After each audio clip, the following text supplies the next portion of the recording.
Alternative finance for me, it's looking the ways to reach the excluded from the traditional financial system.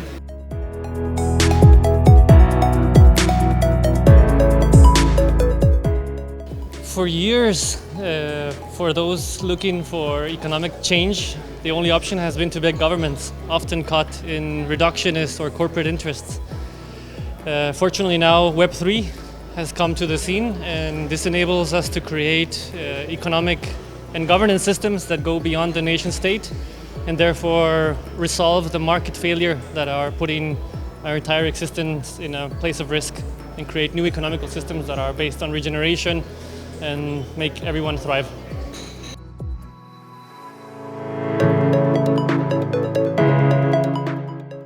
Alternative finance, in a way, is what you make it, because ultimately it is alternative to what conventional or traditional finance is. I think for me personally, it really brings a new way of looking at finance, and I think what I certainly believe is that conventional finance increasingly has failed us. It is not helping to address the major societal challenges that we have. It clearly has failed us on climate. It has not been inclusive. And the key question, I think, for all of us is how do we now then make sure that this alternative finance, especially those that really have proven to be effective in addressing the shortcomings of traditional finance, are going to ultimately become mainstream conventional. So what may have been alternative before, let's make it mainstream if it actually proves to be effective.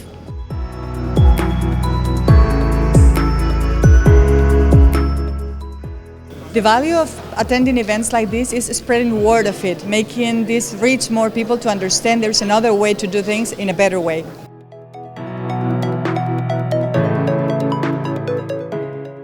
Alternative finance today is the unique possible way to make a real finance, and so alternative finance is a way to arrive to unbankable people, to vulnerable groups, to people that need real finance and not only high-level finance without a real economy constraints and so on.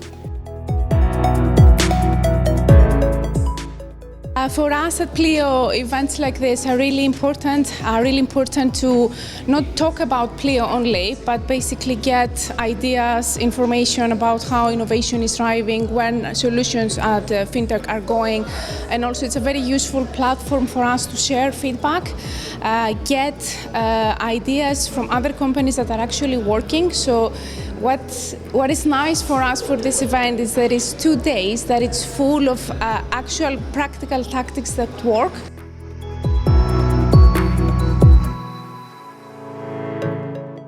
The advantages that these currencies have is, first of all, they are local.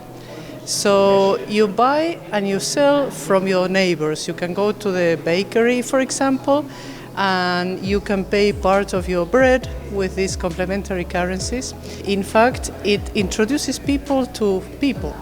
How often we don't know our neighbors, but when you start buying from them second-hand clothes, a service like handmade toiletries, or they start taking care of your children, of your dog, of your whatever, of your hair, then you start to actually know who is living next to you. And in that case, the means of payment, the money, is nothing but a way of communicating. There is a third advantage, and that is that it makes us think about what money is, that it's not something that comes necessarily from governments, from the European Central Bank. It is something that communities can make for themselves, and that also means that they can control it.